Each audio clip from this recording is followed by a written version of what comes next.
அக்னி நம்முடைய பண்பாட்டில் இல்லை, யாகம் நம்முடைய பண்பாட்டில் இல்லை. நெருப்பை வழிபடுவது திராவிட மரபு அல்ல, அது ஆரிய மரபு. குடமுழுக்கு என்று சொன்னாலும், இறந்தவர்களை குளிப்பாட்டுவதாக இருந்தாலும், புனித நீர் ஆட்டுவதாக இருந்தாலும் தண்ணீரை பயன்படுத்துவதுதான் திராவிடம் பண்பாட்டில் இருக்கிறது. என்ன காரணம்?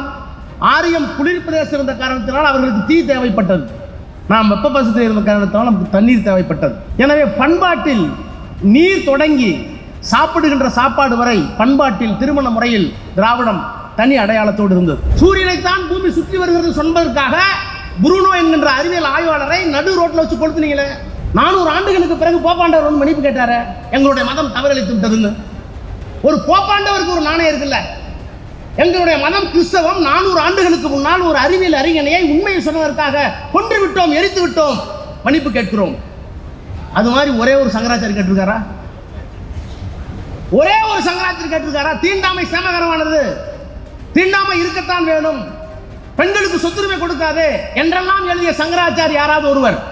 சரி, செத்து போன விட்டு உயிரோடு இருக்கிற ஒரு ஆள் அவன் எங்க தாத்தா பண்ண சங்கராச்சாரி தப்புன்னு சொல்றானா? சொல்றது இல்லையா? இந்து மதத்தினுடைய சாரம்சம் என்ன? பிலாசபி ஆஃப் இந்துயிசம் எடு, நாளே நாள் தானே.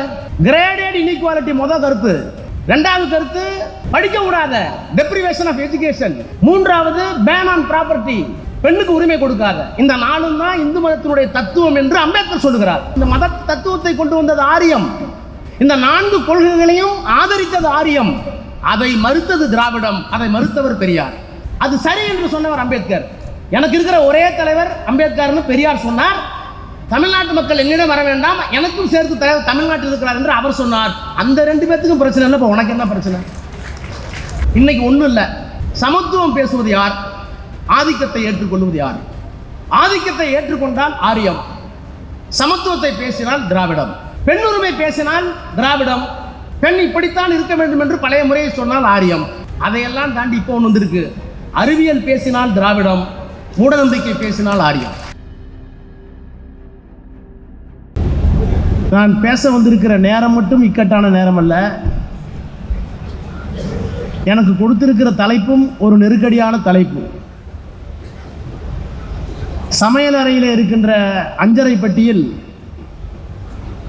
பருப்பு இருக்கும், உளுந்தம்பருப்பு இருக்கும், கடுகு இருக்கும், சீரகம் இருக்கும், எல்லா மளிகை பொருட்களும் இருக்கும். அப்படி இருக்கின்ற ஒரு இடத்தில் சமைப்பது எளிது. ஆனால் அஞ்சரை பெட்டியில் இருக்கின்ற எல்லாவற்றையும் எடுத்து வெளியே தள்ளிவிட்டு திராவிட இயல் என்று சொல்லி அதிலே இருக்கின்ற ஒவ்வொரு தலைப்பையும் திராவிடம் ஏற்படுத்திய பொருளாதார மாற்றம் என்ன, அதற்கு ஒருவர் பேசிவிட்டார். தமிழ் தேசியமும் திராவிடமும், அதற்கு ஒருவர் பேசிவிட்டார். திராவிடம் பேசும் சமத்துவம், அருமை தங்கை பேசிவிட்டார். திராவிடத்தால் விளைந்த சமூக மாற்றம், இன்னொரு தம்பி பேசிவிட்டார். இத்தனை தலைப்பையும் எடுத்து விட்டதற்கு பிறகு திராவிட இயல் என்று ஒரு தலைப்பை கொடுத்து இப்படி ஒரு நெருக்கடியை அன்பிற்குரிய சகோதரர் இளங்கோ அவர்கள் எனக்கு ஏன் தந்தார் என்று தெரியவில்லை. என்றாலும் கூட இன்றைக்கு பேசு பொருளாக இருக்கின்ற இந்த திராவிடவியல், திராவிட தத்துவம்,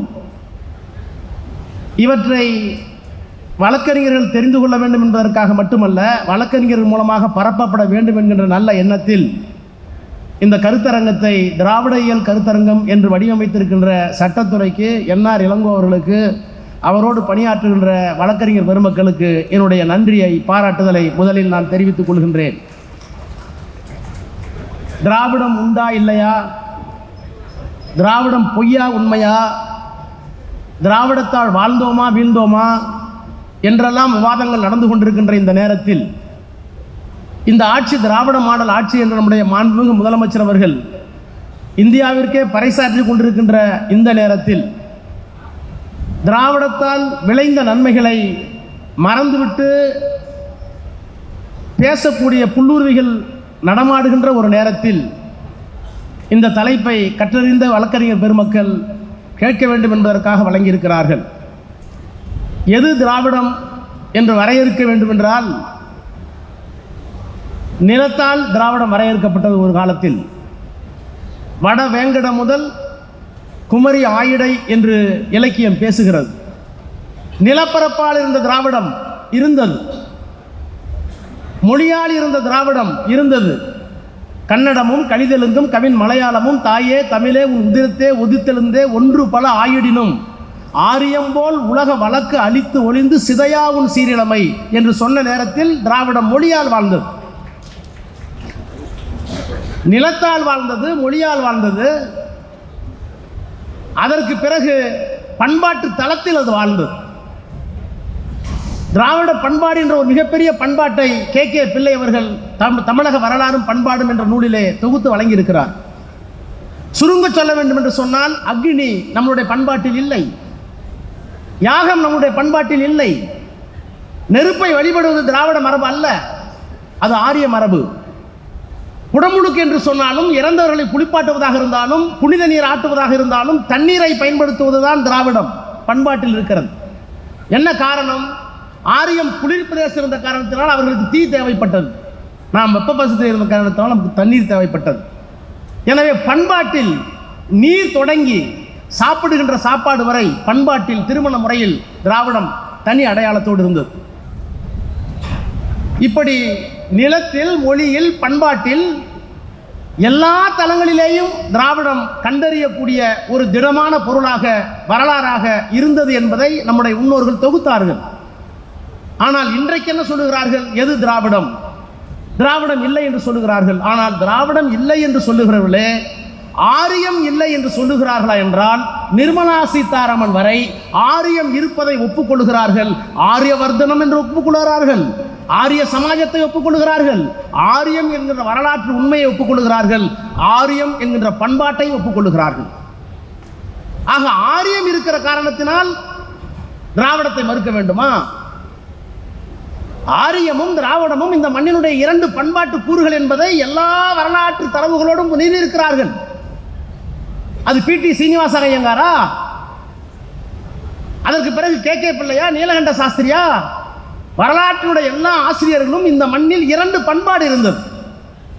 ஒரு பண்பாடு தமிழை அடிப்படையாக கொண்ட திராவிட பண்பாடு, அதனுடைய கிளைமொழிகளோடு சேர்ந்து. இன்னொரு பண்பாடு சமஸ்கிருதத்தை அடிப்படையாக கொண்ட பண்பாடு. நான் இன்னும் சொல்லுகிறேன், திராவிட இயக்கம் எது, திராவிட இயல் எது என்று சொன்னால், சுருக்கமாக நான் சொல்ல வேண்டும் என்று சொன்னால் பலருக்கு குழப்பம் வரும். எப்போது பெரியார் வந்தார்? பெரியார் தமிழை காட்டுமிராண்டி என்று சொன்னார். அப்படி சொன்னா அண்ணாவை ஏற்றுக்கொண்டாரா? அண்ணா பெரியாரை விமர்சித்தது இல்லையா? சட்டமன்றத்தில் பெரியாரை பேசியது இல்லையா? இவையெல்லாம் இன்றைக்கு இருக்கின்ற புல்லுருவிகள் குறுக்குத்தனமான கேள்வி. பெரியாரை விமர்சிப்பதற்கெல்லாம் ஒரு நாணயம் வேண்டும். அந்த நாணயம் எது தரப்பில்லை, எவனுக்கும் இல்லை என்பதை நாம் துணிந்து சொல்லலாம். பெரியார் சொன்னார், என் நிலைகளை நான் மாற்றியிருப்பேன். பெரியார் சொன்னார், என் நிலைகளை நான் மாற்றியிருப்பேன், பொய் சொல்லி இருப்பேன், ஆனால் எதையும் எனக்காக செய்ததில்லை, இந்த மக்களினுடைய இழிவு போக வேண்டும் என்பதற்காக செய்திருப்பேன். அவர் ஒன்று போய் நிலைகளை மாற்றி இருக்கிறார், பொய் சொல்லி இருப்பார். ஆனால் அவர் பார்க்க விரும்பிய சமுதாயம் எதுவோ அதற்காக அதை பயன்படுத்தினார். பெரியாருக்கு இருக்கிற மிகப்பெரிய அடையாளம் எது?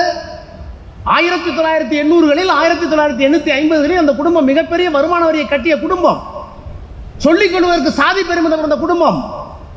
அவரே சொன்னாராம், நான் மைனராக இருந்தேன் ஒரு காலத்தில். அதை சொன்னதால் அவரை கொச்சைப்படுத்துகிறார்கள், சொல்லாமல் நீங்கள் என்ன அயோக்கியத்தனம் பண்ணி கொடுப்பீங்க எங்களுக்கு தெரியும். ஆக ஒரு ஆணாக பிறந்து பெண்ணுக்காக போராடியவன், ஒரு முதலாளியாக பிறந்து தொழிலாளிக்கு போராடியவர், உயர்ந்த பெருமிதம் கொள்ளுகின்ற சாதி என்று சொல்லுகின்ற ஒரு சாதியிலே பிறந்து ஒடுக்கப்பட்ட தாழ்த்தப்பட்ட மக்களுக்காகவும் போராடியவன். இந்த அடையாளத்தோடு இந்தியாவில் இன்னொரு தலைவன் இல்லை என்பதை நாம் தெரிந்து கொள்ள வேண்டும். அப்ப திராவிடம் எங்கே வருகிறது? நிலம், மொழி, பண்பாடு எல்லாம் வருகிறதாக இருந்தாலும் இன்றைக்கு திராவிடம் எப்படி இருக்கிறது என்பதை நம்முடைய மாண்புமிகு முதலமைச்சர் முத்துவேல் கருணாநிதி ஸ்டாலின் அவர்கள் சொன்னார். நிலம் ஒரு காலத்தில், மொழி ஒரு காலத்தில், பண்பாடு ஒரு காலத்தில், இப்போது திராவிடம் என்பது எங்களுக்கு கருத்தியல். எதற்கு மாற்றான கருத்தியல்? 1913 திராவிட சங்கம், அதற்கு மொழிக்கு சம்பந்தம் இல்லை. 1916 பார்ப்பனர் அறிக்கை கொடுத்தார்கள், தென்னிந்திய நல உரிமை சங்கம், அப்பவும் மொழிக்கு சம்பந்தம் இல்லை. திராவிட இயக்கத்துடைய மூலவர்கள் தமிழர்கள் இல்லை என்று குற்றச்சாட்டு உண்டு, அதற்குள்ளே நான் போக விரும்பவில்லை. 13 தொடங்கிய போது, 16 தொடங்கிய போது மொழிக்கும் இந்த இயக்கத்துக்கு சம்பந்தம் இல்லை, சமத்துவம் தான் கேட்டாங்க, கல்வியில உரிமை கேட்டாங்க, வேலை வாய்ப்புல உரிமை கேட்டாங்க. பார்ப்பனர் அல்லாத ஒரு அறிக்கை வந்தது. 1925க்கு பிறகு சுயமரியாதை இயக்கம் வந்தது. சுயமரியாதை இயக்கம் வந்ததற்கு பிறகுதான் தந்தை பெரியார் திராவிட இயலில் கடவுள் மறுப்பை, சாதி மறுப்பை, மத மறுப்பை கொண்டு வந்து சேர்த்த ஆண்டு 1925. 1944 வரை சுயமரியாதை இயக்கம். அவர் ஏன் கடவுளை தொட வேண்டும், நான் சாதியை ஒழிக்க வேண்டும் என்று நினைத்தேன். அது மதத்தில் இருப்பதாக சொன்னார்கள். மதத்துக்கு யார் காவலாளி என்று கேட்டேன். கடவுள் என்று சொன்னார்கள். அந்த கடவுளை நான் ஒதுக்க துணிந்து விட்டேன். மனிதனுக்கு மனிதன் தொடக்கூடாது, கண்ணில் படக்கூடாது, பார்த்தால் தீட்டு, தொட்டால் தீட்டு, தெருவில் நடக்கக்கூடாது என்கின்ற கொள்கையை தாண்டவமாடுகிற ஒரு நாட்டில், அப்படிப்பட்ட ஒரு நாட்டை பூகம்பத்தால் எரிக்காமலோ, சண்டமாருதத்தால் துகளாக்கப்படாமலோ, சமுத்திரம் மூழ்கப்படாமலோ விட்டிருப்பதை பார்த்த பிறகும் கடவுள் ஒருவர் இருக்கிறார் என்று நான் எப்படி நம்புவது என்று கடவுள் மீது கோபப்பட்டவர் பெரியார். ஆக கடவுள் மறுப்பு என்பது பிறகு வருகிறது. சுயமரியாதை இயக்கம் 25 தொடங்குகிறது. அப்போது மொழிக்கு தொடர்பில்லை. அதற்கு பிறகு பேரறிஞர் அண்ணா வருகிறார். 49 திராவிட முன்னேற்ற கழகம் வருகிறது. திராவிட முன்னேற்ற கழகம் வந்ததற்கு பிறகு தமிழ் மறுமலர்ச்சி பெறுகிறது. என்ன காரணம்? பெரியார் தமிழை காட்டுமிராண்டி சொன்னான்னு சொல்லுவார்கள். தமிழை காட்டுமிராண்டி முன்னாடி ஏன் சொன்னார்? அதுக்கு விமர்சனத்தை ஏற்றுக்கொள்ளவில்லையா? பெருஞ்சித்திரனார் சொன்னார், பெரியார் தான் எனக்கு தலைவர், இந்த சமூகத்தை உயிர்க்க வந்த ஒரே தலைவர் அவர்தான், அவரை விட்டால் தமிழர்களுக்கு நாதி இல்லை, சூத்திரப்பட்டம் ஒழிய வேண்டும் என்றால், சாதி ஒழிய வேண்டும் என்றால், பாலின சமத்துவம் வர வேண்டும் என்றால் நமக்கு இருக்கிற ஒரே பேரொழி பெரியார் தான். ஆனால் மொழி அறிவில் அவர் சிறியார் என்றார். பெரியார் கோச்சுக்கல. பெரியார் ஏன் சொன்னார் என்றால், உன்னுடைய மொழி எங்க போய் நிற்குது? எல்லாம் பக்தி இலக்கியத்தில் போய் நிற்குது. இப்போ ஒரு பெரிய புராணத்தை தூக்கி பேசுறார். புள்ளகரி கொடுத்துருவீங்களா? பிள்ளைக்கறி சமைக்க ரெடியா? பெரிய புராணத்தை பேசு. கணவனை கொண்டு போய் கூடல கொண்டு விட்டுருவீங்களா? சொந்த மனைவி விட்டு கொடுத்துருவீங்களா? இதுக்கெல்லாம் எவன்லாம் தயாரோ அவன்லாம் பெரிய புராணத்தை பேச பற்றி எங்களுக்கு அக்கறை இல்லை, பேசு. ஆனால் எங்கே திராவிடம் இருக்கிறது என்றால், எப்போது திராவிடம் மாறுகிறது, மொழியோடு வருகிறது என்றால், எது திராவிடம் என்றால், இப்ப பெரியாரையும் அம்பேத்கரும் ஒரே நேர்கோட்டில் நிறுத்த முடியுமா? ஏன் நிறுத்த முடியுமா? பெரியாரையும் அம்பேத்கரையும் நேர்கோட்டில் நிறுத்தாத எவனும் மூளை உள்ளவனாக கருதக்கூடாது. மதம் ஏன் வேண்டாம் என்று சொன்னார் பெரியார். பெரியார் சொன்னா பெரியார் நீங்க உங்களுக்கு பிடிக்காது. நான் சொல்றேன், இந்து மதத்தினுடைய சாரம்சம் என்ன? பிலாசபி ஆஃப் இந்துயிசம் எடு. நாளே நாள் தானே கிரேடட் இன்இக்வாலிட்டி. கிரேடட் இன்இக்வாலிட்டி முதல் கருத்து. இரண்டாவது கருத்து படிக்க கூடாத, டெப்ரிவேஷன் ஆஃப் எஜுகேஷன். மூன்றாவது பேன் ஆன் ப்ராப்பர்ட்டி. மூன்றாவது உமன் எம்பவர்மெண்ட், உமன்ஸ் உரிமை, பெண்ணுக்கு உரிமை கொடுக்காத. இந்த நாளும் தான் இந்து மதத்தினுடைய தத்துவம் என்று அம்பேத்கர் சொல்லுகிறார். கிரேடட் இன்இக்வாலிட்டி ஒன்றும் இல்லை. முதலியாரிலே 3 வகை, அந்த முதலியாருக்கு இந்த முதலியார் பொண்ணு கொடுக்க மாட்டார். முக்குளத்தோரில் 3 வகை, அந்த முக்குளத்தோருக்கு இந்த முக்குளத்தோர் பொண்ணு கொடுக்க மாட்டார். ஆதி திராவிடரில் 4 வகை, அவர் இவருக்கு பொண்ணு கொடுக்க மாட்டார். அதைத்தான் கிரேடட் இன்இக்வாலிட்டி இந்து மதத்தினுடைய முதல் தத்துவம். அதற்கு பிறகு பெண்ணுக்கு உரிமை கொடுக்காத, சொத்து கொடுக்காத, படிக்க விடாத யாரையும். இந்த 4 தான் இந்து மதத்தினுடைய தத்துவம் என்று பெரியார் சொன்ன போது உங்களுக்கு கோபம் வரல. அம்பேத்கர் தான் சொன்னார் புத்தகத்தில். அதனால்தான் நாங்கள் ஒரு நேர்கோட்டில் நிறுத்துகிறோம். ஆக இந்த மதத்தை எதிர்த்தது ஆரியம், இந்த மத தத்துவத்தை கொண்டு வந்தது ஆரியம், இந்த 4 கொள்கைகளையும் ஆதரித்தது ஆரியம். அதை மறுத்தது திராவிடம், அதை மறுத்தவர் பெரியார். அது சரி என்று சொன்னவர் அம்பேத்கர். எனக்கு இருக்கிற ஒரே தலைவர் அம்பேத்கர்னு பெரியார் சொன்னார். தமிழ்நாட்டு மக்கள் என்னிடம் வர வேண்டாம், எனக்கும் சேர்த்து தலைவர் தமிழ்நாட்டில் இருக்கிறார் என்று அவர் சொன்னார். அந்த 2 பேத்துக்கும் பிரச்சனை இல்லை. இப்போ உனக்கு என்ன பிரச்சனை? பாபு சிதம்பரனாருக்கும் பெரியாருக்கும் பிரச்சனை இல்லை. பெரியார் படத்தை பார்த்தா கும்பிடுவார், அவருக்கு பிரச்சனைங்கிறாங்க. ஆணைமுத்துக்கு பெரியாருக்கு என்ன பிரச்சனை? பெரியார் கூட ஆணைமுத்து வாழ்ந்தாரு, அவருக்கு பிரச்சனை. ஆக எதையெல்லாம் திரிக்க வேண்டுமோ அவ்வளவு திரித்துக் கொண்டிருக்கிறார்கள். ஆக மதம் என்றால் இப்ப இதெல்லாம் விட்டுருவோம். இதெல்லாம் பெரியார் பேசுறது, அம்பேத்கர் பேசுறது. இன்னைக்கு என்ன திராவிடம்? இன்னைக்கு ஒண்ணும் இல்லை. சமத்துவம் பேசுவது யார்? ஆதிக்கத்தை ஏற்றுக்கொள்வது யார்? ஆதிக்கத்தை ஏற்றுக்கொண்டால் ஆரியம், சமத்துவத்தை பேசினால் திராவிடம், பெண்ணுரிமை பேசினால் திராவிடம், பெண் இப்படித்தான் இருக்க வேண்டும் என்று பழைய முறையை சொன்னால் ஆரியம். அதையெல்லாம் தாண்டி இப்போ ஒன்று வந்திருக்கு. அறிவியல் பேசினால் திராவிடம், மூடநம்பிக்கை பேசினால் ஆரியம். நாங்க அறிவியல் பேசுறோம். இந்த திராவிட இயல்னு சொல்லுகிற போது எங்களுக்கு என்ன பெருமை? டார்வின் எப்ப கண்டுபிடிச்சாரு? 1850 தான் டார்வின் வந்து எவாலுவேஷன் தியரி, பரிணாம கொள்கை. ஒரு உயிரி, அப்புறம் வந்து ரெண்டாவது உயிரி, 2 செல், 3 செல், 4 செல், இப்படி 5 அறிவை பெற்ற இனம் எப்போது வந்தது? 1850. அதுக்கு நோபல் பரிசு கொடுத்துட்டீங்க. அந்த டார்வினுடைய தியரியை சொல்லுவதற்கு கிறிஸ்துவம் ஒப்புக்கொள்ளவில்லை. கிறிஸ்துவத்தில் தடை இருந்தது.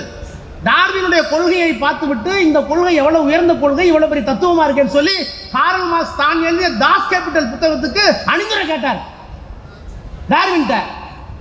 தாஸ் கேபிட்டலுக்கு கொடுத்தா கிறிஸ்துவம் என்னை தண்டிக்கும் என்று டார்வின் மறுத்து விட்டார். ரெக்கார்டு இருக்கு. அப்ப அறிவியல் உண்மையை சொல்வதற்கு கூட அந்த காலத்தில் முடியல. புருனோவை என்ன பண்ணாங்க? நடுரோட்டில் கொளுத்துனாங்கல்ல. சூரியனைத்தான் பூமி சுற்றி வருகிறது சொன்னதற்காக புருனோ என்கின்ற அறிவியல் ஆய்வாளரை நடு ரோட்டில் வச்சு கொளுத்துனீங்களே. 400 ஆண்டுகளுக்கு பிறகு போப்பாண்டவர் வந்து மன்னிப்பு கேட்டாரு, எங்களுடைய மதம் தவறளித்து விட்டதுன்னு. ஒரு போப்பாண்டவருக்கு ஒரு நாணயம் இருக்குல்ல. எங்களுடைய மதம் கிறிஸ்தவம் 400 ஆண்டுகளுக்கு முன்னால் ஒரு அறிவியல் அறிஞனையை உண்மையை சொன்னதற்காக கொன்று விட்டோம், எரித்து விட்டோம், மன்னிப்பு கேட்கிறோம். அது மாதிரி ஒரே ஒரு சங்கராச்சாரி கேட்டிருக்காரா? ஒரே ஒரு சங்கராச்சாரி கேட்டிருக்காரா? தீண்டாமை சேமகரமானது, தீண்டாமை இருக்கத்தான் வேணும், பெண்களுக்கு சொத்துரிமை கொடுக்காதே என்றெல்லாம் எழுதிய சங்கராச்சாரி யாராவது ஒருவர்? சரி, செத்து பண்ண விட்டு உயிரோடு இருக்கிற ஒரு ஆள் அம்மா எங்க தாத்தா பண்ண சங்கராச்சாரி தப்புன்னு சொல்றானா? சொல்றது இல்லையே. அது ஆரியம், இது திராவிடம். அப்போ மூட நம்பிக்கை வேறு, அறிவியல் வேறு. நாங்க அறிவியலை பற்றி பேசுறோம். நான் இப்ப பேசல, நான் டார்வின் சொல்லி தந்தது காரணம் இருக்கு. 1850 டார்வின் கொள்கை. ஆனால் 2000-3000 ஆண்டுகளுக்கு முன்பால் தொல்காப்பியம் சொல்லுகிறது, ஒன்றறிவதுவே உற்றறிவதுவே, இரண்டறிவதுவே அதனோடு நாக்கே, மூன்றறிவதுவே அதனோடு மூக்கே, நான்கறிவதுவே அதனோடு கண்ணே, ஐந்தறிவதுவே அதனோடு மனனே, செவியே, ஆறறிவதனே அதனோடு மனனே. ஒரு உயிர் எது? அமீபா எது? தொடு உணர்ச்சி மட்டும்தான். உற்றறிவதுவே. இரண்டறிவது நாக்கு மட்டும் இருக்கும். மூன்றாவது அறிவு என்ன? மூக்கு இருக்கும். நான்காவது உயிரினம் கண்ணு சேர்ந்து கொடுக்கும். 5 காது இருக்கும். 6 மனசு இருக்கும், சிந்திக்கக்கூடிய ஆற்றல் இருக்கும். இப்படித்தான் பரிமாண வளர்ச்சி என்று சொல்வதற்கு என்னுடைய பாட்டன் தொல்காப்பியனுக்கு அறிவியல் அங்கே இருந்தது. இந்த உலகம் எதை சுத்திக்கிட்டு இருக்கணும்? பூமி தான் சூரியனை சுத்தி வருதுன்னு எப்ப சொன்னோம்? மாற்றி சொன்னானே. இந்த உலகம் சுத்துது யாராச்சும் ஒத்துக்கிட்டாங்களா? சுழன்றும் ஏற்பினது உலகம் என்று என் பாட்டன் சொன்னான். வள்ளுவர் சொன்னார். ஏன் அங்கெல்லாம் போவேன்? நான் பக்தி இலக்கியம் எனக்கு பிடிக்காதான், மதிவதனைக்கு எனக்கு பிடிக்காது தான். ஆனால் நீங்களாம் வளர்க்குறீங்க தானே. இப்போ உங்கள் எவிடன்ஸ் ஆக்டில் என்ன? இப்போ புதிய எவிடன்ஸ் ஆக்ட் எனக்கு தெரியாது. நான் ப்ராக்டிஸ் பண்ணும்போது பழைய evidence act. Source of evidence என்ன? சோர்ஸ் ஆஃப் எவிடன்ஸ் 3 தான். Documentary evidence, direct evidence, customary evidence. இந்த 3 தானே. இந்தியன் எவிடன்ஸ் ஆக்டில் அதான் இருந்தது. எப்போ கொண்டு வந்தீங்க? 1800 செல்றதுல கொண்டு வந்தீங்க, மெக்காலா கல்வி முறைக்கு பிறகு. ஆனால் எங்க பக்தி இலக்கியத்தில் இருக்க, திருவிளையாடல் இருக்க, சுந்தரனார் இன்னொரு பேர் வந்து எடுத்திருப்பாரு. அவர் வந்து தான் கொடுத்த வாக்குறுதியை மீறி கல்யாணம் பண்ணிக்க போவார், திருமணம் பண்ணிக்க கூடாது. அவர் திருமணம் பண்ணிக்க போறார் சுந்தரன். அதை தடுத்து ஆட்டுக்கொள்வதற்கு சிவபெருமான் வர்றார். கதை போய், ஆனால் எழுதி வச்ச நேரத்தில் என்ன இருக்குன்னு பாருங்க. கல்யாணம் பண்ணிக்க கூடாது என்பது ஏற்கனவே அவருக்கு விதிக்கப்பட்ட விதி. அதை தாண்டி சுந்தரர் திருமணம் செய்து கொள்ள போகிறார்.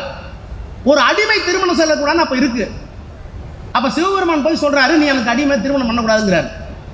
நான் ஒரு பிராமணன், எப்படி நான் வந்து ஒரு அந்தனர் எப்படி பிராமணா இருக்க, அடிமையா இருக்க முடியும்? நான் சூத்திரம் இல்லையே. நான் அடிமை என்பதற்கு என்ன? அப்ப கேட்கிறார் சுந்தரர், நான் அடிமையா? காட்டு. ஆட்சியில், ஆவணத்தில், அன்றி காட்சியில் 3இல் 1 காட்டுவாய். ஆட்சியில், ஆவணத்தில், அன்றி காட்சியில் 3இல் 1 காட்டுவாய். 3 எவிடன்ஸ் கூட எனக்கு. தமிழை எழுதி வச்சிருக்கான். இலக்கியம் முட்டாளதனமா இருக்கலாம், ஆனால் இன்னைக்கு இருந்த நடப்பு எவிடன்ஸ் ஆக்ட் எங்கிட்ட இருந்திருக்கு, அறிவியல் இருந்திருக்கு, எல்லாம் இருந்திருக்கிறது. ஆக இந்த திராவிட இல்லைன்னா எதுன்னா மொழி, பகுத்தறிவு, சமூக நீதி. எதற்காக சொல்றேன்னா, இந்த திராவிட இல்லைங்கிறதே போய்ங்கிறான்ல, தமிழுக்குன்னு தனி சமூகம் இதெல்லாம் இல்லைங்கிறான்ல, அதுக்கு சொல்ல வரேன். சமூக நீதி. அப்ப கிரேடட் இன்இக்வாலிட்டி, மதம், சாதி ஒளிந்த ஒரு தமிழ் சமுதாயம் இந்த மண்ணில் இருந்தது. அந்த மாண்பை மீட்டெடுப்பது தான் திராவிடம். திராவிடம் என்பது வெறும் சமூக நீதி மட்டும் அல்ல. திராவிடம் என்பது நம்ம மொழிக்கான பெருமையை சேர்த்து. ஏன்னா இந்த மொழி தான் சமத்துவம் பேசுச்சு. இந்த மொழி தான் அறிவியல் பேசுனுச்சு, இந்த மொழி தான் அறிவியல் கூறுகளை கொண்டது. இது சமஸ்கிருதத்தில் இல்லை, ஆரியத்தில் இல்லை. ஆரியத்தில் இல்லாத காரணத்தினால் இது திராவிட நெறி. இந்த திராவிட நெறி தான் எங்களுக்கு அடையாளம். அதுதான் திராவிட இயல். வெறும் ரிசர்வேஷன் மட்டும் திராவிட அல்ல, வெறும் தமிழ் மட்டும் திராவிட அல்ல. இந்த மொழியும் இந்த இனமும் இந்த பண்பாட்டு கூறுகளும் சேர்ந்த ஒரு இனம் வாழ்ந்தது. அதைத்தான் I belong to Dravidian stock. When I am claiming there is a Dravidian stock, we are having something distinct, something different to offer to at large to the nation. எங்கள் இனத்திற்கு ஒரு சிறப்பு இருக்கிறது. நான் திராவிடன் என்று சொல்லிக் கொள்வதில் பெருமைப்படுகிறேன். ஏனென்றால் இந்த உலகத்திற்கு வழங்குவதற்கு எங்களிடத்திலே தனித்த அடையாளம் உள்ள வேறுபட்ட கொள்கைகள் இருக்கிறது. அந்த கொள்கை வேறு எவனிடத்தில் இல்லை என்று பொருள். எனவே இதுதான் திராவிடம், இதுதான் திராவிட நெறி, இதுதான் திராவிட இயல். எனவே நிலமாக இருந்தது, மொழியோடு இருந்தது, பண்பாட்டோடு இருந்தது. அது இப்போது எங்கே என்று கேட்கிறார்கள். இவையெல்லாம் கலந்த கலவையாக இன்றைக்கு திராவிடவியல் கருத்தியலாக இருக்கிறது. அந்த கருத்தியல் ஆரியம் சொல்கின்ற அனைத்திற்கும் எதிராக இருக்கிறது. எனவே திராவிட இயக்கத்தை காப்பாற்ற வேண்டிய பெரு பொறுப்பை திராவிட மாடல் ஆட்சி நடத்தி கொண்டிருக்கின்ற நம்முடைய நாயகர் மாண்புமிகு முத்துமையல் கருணாநிதி ஸ்டாலின் அவர்கள் இன்றைக்கு திராவிட மாடல் அரசு என்று முன்னெடுத்திருக்கிறார். இந்த திராவிட மாடல் அரசு மட்டுமல்ல, திராவிட கருத்தியலும் வெற்றி பெற வழக்கறிஞர் சங்கத்தையும் சேர்ந்து போராட அழைக்கிறேன். நன்றி, வணக்கம்.